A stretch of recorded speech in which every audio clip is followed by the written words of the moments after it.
Selamat pagi anak ibu, apa kabar? Ya, semoga anak ibu semuanya dalam keadaan sehat ya. Ketemu lagi dengan ibu Ade. Ya, hari ini kita belajar IPA, tema yang ketujuh. Ya, anak ibu bisa buka buku IPA-nya, tema yang ketujuh. Itu halaman berapa, Bu? Halaman 153. Ya. Nah, udah dibuka anak ibu? Iya, oke. Di situ ada peristiwa dalam kehidupannya. Nanti ada pencapaian indikator yang akan kita capai. Ya, pertama nanti anak ibu itu bisa menjelaskan sifat-sifat benda berdasarkan wujudnya. Kemudian anak ibu nanti bisa menentukan wujud dari benda. Dan yang ketiga, anak ibu bisa mengidentifikasi perubahan wujud benda pada suatu kegiatan.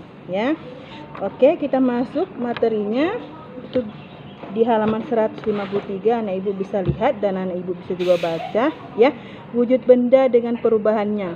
Kemarin di tema 6 kita bahas itu tentang sifat-sifat dari benda ya nak ya.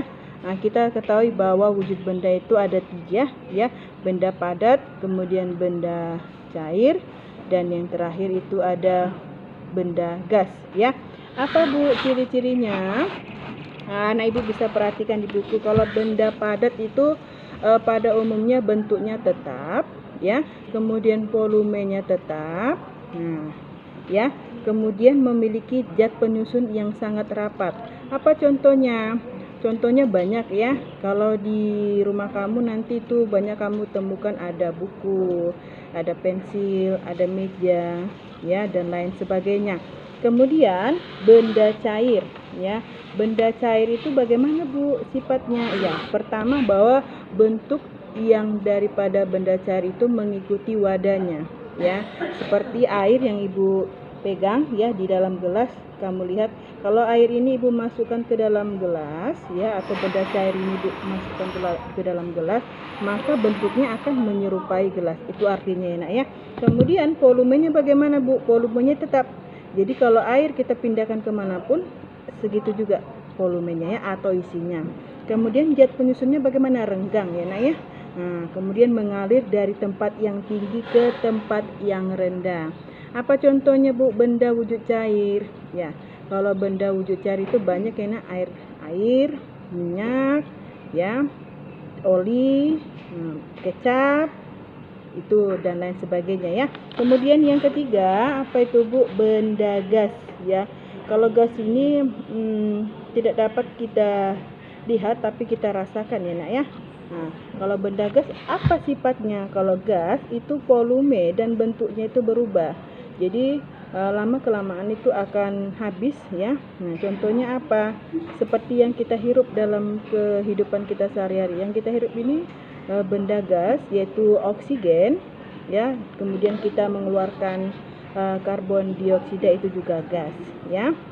Oke, itulah sifat-sifat dari 3 wujud benda tadi. Ada benda padat, kemudian benda cair, dan yang terakhir itu ada benda gas ya. Oke, kemarin sudah Ibu jelaskan bahwa wujud benda ini dapat menerima dan melepas kalor ya. Masih ingat 6 perubahan wujud benda? Ya, apa itu? Coba sebutkan. Yang pertama ada mencair, ya, itu dari padat ke cair. Kemudian ada membeku, cair ke padat. Kemudian ada menguap, ya. Kalau menguap ini apa nak? Ya, gas ke cair, cair ke gas. Kemudian mengembun, ya. Mengembun itu gas ke cair, ya. Kemudian ada menyublim, dan terakhir itu ada mengkristal ya. Oke, itulah perubahannya. Nah, itulah penjelasan Ibu di tema 7 subtema 1. Jadi anak Ibu sekarang tugasnya ya, coba buka buku IPA, buku cetak IPA kamu itu halaman 154 ya. Buku cetak IPA halaman 154. Latihan 1, di situ ada pencapaian indikatornya, menjelaskan sifat-sifat benda berdasarkan wujudnya. Ya, jadi anak Ibu mengerjakan nomor 1, kemudian halaman 155 ya, latihan 2 itu menentukan wujud benda ya. Nah, anak ibu kerjakan nomor 1 juga.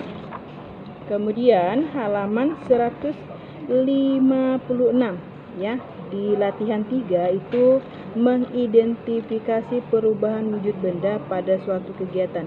Yang anak ibu kerjakan hanya nomor 1. Jadi latihan 1, latihan 2, latihan 3 ya, nomor 1 itu yang anak ibu kerjakan. Oke.